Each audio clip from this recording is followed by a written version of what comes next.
You know what makes a good story? It depends, doesn't it? Am I reading the story or watching it? If I'm reading the story, give me all the juicy details about your 100 characters and their myriad of social connections and influence via power politics, and if they're all dead by the 8th arc, well, that's just the best, isn't it? But if I'm watching a story, I typically want the opposite of those things. A handful of characters who get a ton of screen time and are well developed through the visual medium. Well acted, with clues in their behavior as to what's going on in their head, without needing to explicitly tell us what they're thinking. Those characters ideally form the basis of some sort of conflict that will resolve in 1 to 3 story arcs. So, how do games work? Storytelling in games is not new. We've been consuming stories in video games for almost as long as games have existed. Though in the early days, the story was more lore than plot, it still provided us an interesting backdrop that colored our actions in the game with the appropriate filter. Medieval fantasy would have us rescuing princesses, sci-fi had us killing aliens, and Metal Gear was, well, Metal Gear. As time went on, the plot and story of games began to take more prevalence, and the setting and background began to get less focus. The change was gradual, and even today there are examples of games who still focus almost entirely on telling the story through the lore and setting rather than the player's actions. The Dark Souls series is a good example. That being said, I do often hear comments about how the Metal Gear games are the best movies I ever played. I think that's the crux of storytelling in video games. It has a lot more variation than traditional mediums. There's something for everyone. It doesn't matter how out of touch you are with the younger generation or how young you are. We can all find enjoyable experiences within video games, just like we all have favorite movies and books. So, how does this relate to World of Warcraft? Well, just like the evolution of story in video games, the story of Warcraft has evolved significantly. Well, I suppose it has significantly devolved and then re-evolved if we count the RTS games it's based on. Actually, that's a good segue to cover what I'm really talking about here. I know that lore and story often get misattributed to one another, so let me just straighten that out right quick. Lore covers things the reader, observer, or player did not witness within the confines of the story being told, but are true of the world nonetheless. This is your setting, your backdrop, the location. Story covers the events that unfold before the reader, observer, or player's own eyes. These were things they were witness to, things that they were a part of. That being said, I'm talking about the story of World of Warcraft, beginning in vanilla and going until Battle for Azeroth, and how it's adapted to a changing audience over the years. Initially, there wasn't really much story to the vanilla release of World of Warcraft. Just like early video games, it was far more focused on being an MMO set in the Warcraft universe than bothering to tell a story.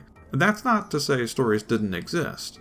There was some excellent storytelling to be found in quests and dialogue on a smaller scale, such as in Darrowshire. But the overall narrative was limited, to say the least. This was World of Warcraft in its purest form, the unrefined, unforgiving experience generator that left you with stories to tell after doing just about any mundane task. The sandbox nature of the game lent itself well to a less guided experience, letting players be whatever they wanted to be, and avoiding the stereotypical chosen one narrative common in video games. Rather than being the preordained chosen by fate heroes that the game would later slate us, we were much more the ragtag group of plucky but expendable adventurers that less capable, but still important people, were willing to sacrifice to try and resolve issues that were either beyond or beneath them. This led us to some very interesting places, and it's a form of storytelling that I personally miss quite a bit. We dealt with Lady Prester, and a political intrigue plot that spawned a massive labor dispute, resulting in a criminal organization that has persisted to this day in-game, despite some major setbacks. We worked with the distant Zandalari to defeat a blood god, explored an ancient Titan facility, found out where dwarves come from, and became king of the ogres. Each story in vanilla was self-contained, written a bit like modules in a Dungeons & Dragons game, and the connecting thread was the world itself. It typically went as follows: gather information about the threat, find out why exactly it is a threat, sometimes we would find out a motive, discover some sort of weakness, find its lair, and confront the threat. It was a good method, but as World of Warcraft gained popularity and traction, it became obvious that it was a viable product, and the developers seemed to want to do more than just create modular quest content. And so, as Lord Kazakh opened the Dark Portal and allowed the best expansion to invade Azeroth, the developers opened the first expansion wide story. We held back waves of demons, stormed through and defeated Kazakh's lieutenants, and eventually the big boy himself. And as we explored the other zones, we learned about how it was all mean old Mr. Illidan's fault, and that we beat him up too. But not to oversimplify the expansion, we also beat up a snake with arms squared, some feathery boys, and the Queen of the Blood Elves herself. It was a good time, but more than a good time, it was a good story. And every individual storyline in the expansion seemed to tie back into the primary experience overall, while still maintaining its modular independent status. It felt like the Dungeon Master was no longer just pulling random level-appropriate modules off the shelf, and had begun curating the modules that flowed together from start to finish, like chapters in a book. And the final chapter? We punched half a Satan right back into his shiny floor hole. The story of the Burning Crusade served to very effectively demonstrate the strengths of vanilla, while simultaneously incorporating stronger storytelling to a truly fantastic effect. As we begin to turn our attention north, and the undead started getting restless, Wrath of the Lich King began. A large portion of the player base seems to be under the impression that this is when the game was in its best state. I'm not so sure that's the case, but the story was pretty good. Wrath marked a noticeable shift in narrative technique that saw a handful of NPCs take the spotlight so that they could be developed later. A good example being Varrock Saurfang, intervening on our behalf in a quest so that we would respect him, not only as a powerful warrior, but a respectable commander. And when his son is killed at the Wrathgate, many players didn't even know who that weird brown-skinned orc was. But when we heard Saurfang weeping in Icecrown Citadel, that was a powerful moment. It was excellent storytelling, but I'm afraid it was perhaps too effective and not very reproducible. If you break the formula of Wrath down into its component parts, it's easy to see that that standard formula that makes up our current expansion content is right there in its infant stages. A new threat is introduced and it does some bad stuff. The players thwart its initial effort while gaining allies and counter-invading. Local factions aid us in information or allies as we help fix their situations. And then we have a big showdown with the big bad. But that's not really the problem, it's a good justification to give us new enemies and new zones, new races or classes. The issue is how the writers began to treat the player's perspective. See, the writers began to treat the players much more like an audience, and events began taking place on screen with significantly less player involvement. There is no better example than the Icecrown Citadel raid. We, the players, laid siege to and broke into it, and defeated its initial defenders. We, the players, fought through each of the wings of the Citadel, bringing down a mad scientist, a vampire queen, and like a million undead baby dragons, just so we could get to the big man on top, the guy who the entire expansion was about, the guy whose face was on the box, the guy who we played in Warcraft 3. And what happened? He turned Tyrion into a lightsickle and killed us all, after explaining this was all just part of the plan. And then we were saved because the light cheated, and big strong Tyrion broke Arthas' ghost stick, and the guy from the Regicide cutscene in Warcraft 3 shined light in our eyes until we woke up. All of our efforts to get to the top, and we didn't even really earn the kill. This is a perfect allegory for how the writers began to treat the storytelling in the upcoming expansions. I will admit I wasn't subbed for the next 3 expansions, but I've spent an unhealthy amount of time on the old forums and the WoW wiki and can confirm the narrative was handled more or less identically in Cataclysm, but with Thrall and the dragon aspects, and it looks like we actually got to finish off heavy metal Black Dragon guy. Of course, not before Green Jesus weakened him enough so that we could do it. Narratively, though, it was Jesus Verde and the aspects. Mists of Pandaria saw yet another evolution of the storytelling. Now, the writers were playing with meta characters. The Horde itself became a character, and the Alliance itself another. Both of its leaders being characterized as men, or boys with a Z, of action, and how the story truly revolved around the exploitation of a native population in a mock imperial expansionist story that could have taken a page right out of our own history books. Even down to the red versus blue. Spoiler alert, the natives catch the Shah and begin to die off in droves while the leader of the Horde becomes a huge boys with a Z supremacist and gets upgraded to raid boss status. You have to hand it to the writers for Mists. The story was more nuanced and grounded in real-world conflict than it ever had been, and the story was actually pretty compelling. It's a story I actively regret not getting to participate in myself. That being said, it revolved once again around big-name characters in the story and gave its exposition in an almost movie-type delivery. From what I've read, it seemed like the main characters were more than capable of telling the story on their own, and the players were just along for the ride. Like, the players were supposed to be invested in the high drama of the expansion. The issue is, it's hard to be invested in something that doesn't need you to continue. Why did the players need to be involved in the Horde Rebellion? Sure, they made up the forces that took down the brown orc guy, but they could have been replaced by NPCs and the story wouldn't really change at all. It may seem a silly complaint, since really it's not all that different to how vanilla handled things in essence, but the difference really boils down to how the writers mismanaged the player's perspective. See, back in vanilla, the NPCs who gave us quests all had good reasons for why they weren't doing this themselves.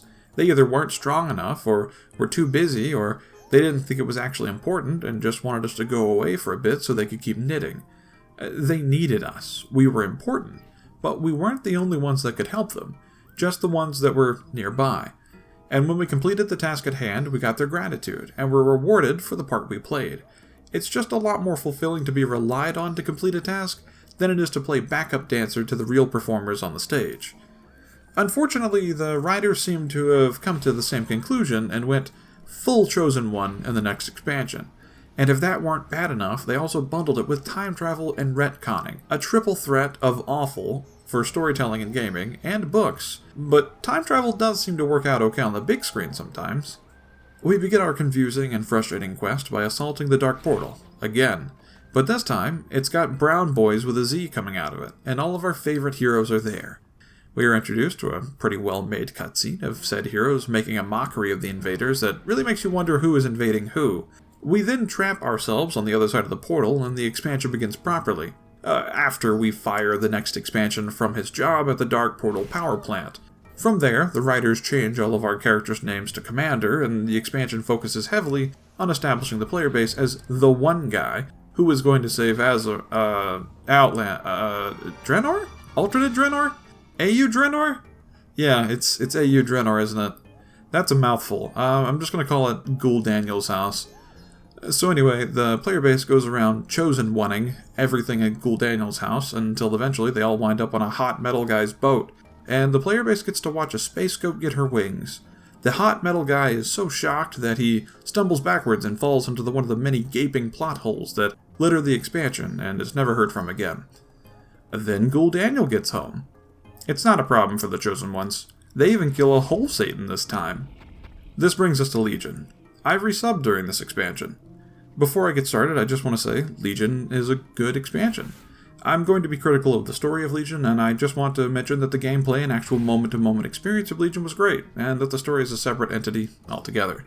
I feel like the writers for Legion took a look at Warlords and just broke it apart and looked at what worked and what didn't, did their best, and then threw together yet another Chosen One narrative, but this time, they acknowledged that there were multiple Chosen Ones. They do this through the class order halls. This is actually a pretty clever way to address the player by their class title, like Archdruid, for example. They still referred to the player character as Champion quite often, but it is a notable improvement. The writers seem to have learned from the mistakes of Wrath, Kata, and Mists by establishing the player within the world as an important person, and making sure we received proper credit where it was due. They also didn't steal the spotlight from us, and they let us know they weren't going to be doing that from the very beginning. The Broken Shore was a great cinematic, and it really drove home the message that if you went at things alone, you were going to fail.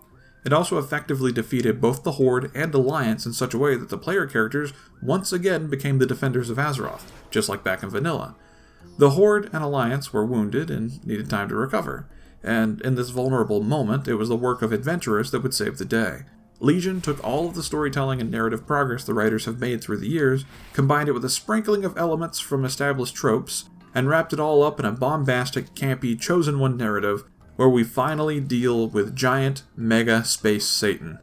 The players are given sufficient agency, the story is dumb and overblown but enjoyable, and all the big NPCs that would otherwise steal the spotlight from our actions are relegated to background positions. There are a few quests where they begin to creep back into the center stage. The Blue Dragonflight quests in Azuna come to mind, but they don't overall detract from our role as the guys who got the thing done. Overall, I like Legion's storytelling. It was an epic story that tackled huge events in a reasonable way and made the players feel like the events were larger than we were, and yet still gave us the agency to do something about it. without needing the NPCs to save us.